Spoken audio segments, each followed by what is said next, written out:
warahmatullahi wabarakatuh. Perkenalkan, saya Wildayatri dengan NIM 2304075510022 dari kelas C23E jurusan Pendidikan Guru Sekolah Dasar Kampus 5 Parepare Universitas Negeri Makassar. Video ini saya buat untuk memenuhi UTS Bahasa Indonesia dengan dosen pengampu Ibu Nur Ilmi SPD MPD. Adapun pada kesempatan kali ini saya akan memaparkan materi mengenai pengertian ragam bahasa ilmiah. Ragam bahasa ilmiah merupakan ragam bahasa Indonesia yang digunakan dalam penulisan sebuah karya ilmiah. Nah, ragam inilah yang disebut dengan ragam baku. Ragam baku ditandai berupa adanya ketentuan-ketentuan yang baku seperti adanya aturan ejaan, kalimat, ataupun penggunaannya. Dalam bahasa Indonesia, kebakuan bahasa dibarometeri oleh ejaan yang disempurnakan atau EYD. Tata bantu istilah, Kamus Besar Bahasa Indonesia, dan Tata Bahasa Baku Indonesia. Materi yang kedua yaitu ciri-ciri dari ragam bahasa ilmiah. Dari berbagai pendapat yang dituturkan oleh para ahli dapat disimpulkan bahwa secara umum bahasa ragam ilmiah terbagi menjadi 4, yaitu yang pertama menggunakan diksi yang tepat. Adapun diksi merupakan pemilihan kelas kata dan kejelasan lafal untuk memperoleh efek tertentu dari bahasa lisan maupun tulisan. Untuk mendapatkan efek tertentu itu, seseorang yang akan berbicara atau menulis harus memilih kata-kata yang dapat mewakili gagasannya dengan tepat. Syarat diksi yang harus diperhatikan oleh penulis adalah ketetapan dan kesesuaian. Yang kedua, menggunakan ejaan yang benar. Ejaan adalah seperangkat aturan tentang cara menuliskan bahasa dengan menggunakan huruf, kata, dan tanda baca sebagai sarananya. Batasan tersebut menunjukkan pengertian kata ejaan berbeda dengan kata mengeja. Ejaan mengatur keseluruhan cara menuliskan bahasa. Ejaan merupakan kaidah yang harus dipatuhi oleh pemakai bahasa demi keteraturan dan keseragaman bentuk, terutama dalam bahasa tulis. Keteraturan bentuk akan berimplikasi pada ketetapan dan kejelasan makna dan ejaan yang benar dalam bahasa Indonesia. Nah, bahasa Indonesia adalah ejaan yang sesuai dengan EYD. EYD terbaru diresmikan penggunaannya tanggal 22 Februari tahun 2010. Ruang lingkup ejaan yang telah disempurnakan atau EYD yaitu pemakaian huruf, penulisan kata, penulisan unsur serapan.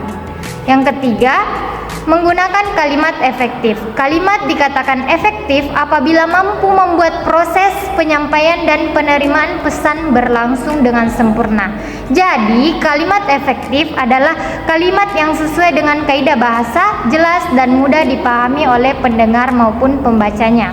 Sebuah kalimat dinyatakan efektif bila mengandung beberapa ciri khas, yaitu kesepadanan struktur, keparalelan, ketegasan makna, kehematan kata, kecermatan penalaran, kepaduan gagasan, dan kelogisan bahasa. Yang keempat, menggunakan paragraf yang padu dan koherensif. Paragraf adalah gabungan kalimat yang mengandung satu gagasan pokok dan didukung oleh gagasan-gagasan penjelas. Gagasan pokok dan gagasan penjelas ini harus memiliki keterpaduan bentuk, kohesi, dan keterpaduan makna atau koherensi. Nah, adapun kepaduan makna atau koherensi, suatu paragraf dikatakan koheren apabila ada kekompakan antara gagasan yang dikemukakan kalimat yang satu dengan kalimat yang lainnya. Kalimat-kalimatnya memiliki hubungan timbal balik serta secara bersama-sama membahas satu gagasan utama. Tidak dijumpai satupun kalimat yang menyimpang dari gagasan utama ataupun loncatan-loncatan pikiran yang membingungkan. Nah, keterpaduan bentuk atau kohesi. Apabila koherensi berhubungan dengan isi, maka kohesi atau keterpaduan bentuk berkaitan dengan penggunaan kata-katanya. Bisa saja satu paragraf mengemukakan satu gagasan utama, namun belum tentu paragraf tersebut dikatakan kohesif jika kata-katanya tidak padu. Materi yang ketiga yaitu jenis-jenis ragam bahasa ilmiah. Yang pertama, ragam bahasa berdasarkan media dan sarana terbagi menjadi dua, yaitu ragam bahasa lisan dan ragam bahasa tulis. Yang dimana ragam bahasa lisan adalah ragam bahasa yang diujarkan oleh pemakai bahasa. Kita dapat menemukan bahasa lisan yang standar, misalnya pada saat seseorang berpidato.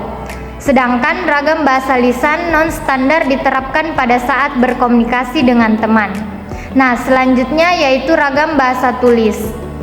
Bahasa yang dihasilkan dengan memanfaatkan tulisan dan huruf sebagai dasarnya dengan memperhatikan kelengkapan unsur kata, ketepatan pilihan kata, kebenaran penggunaan ejaan, dan penggunaan tanda baca.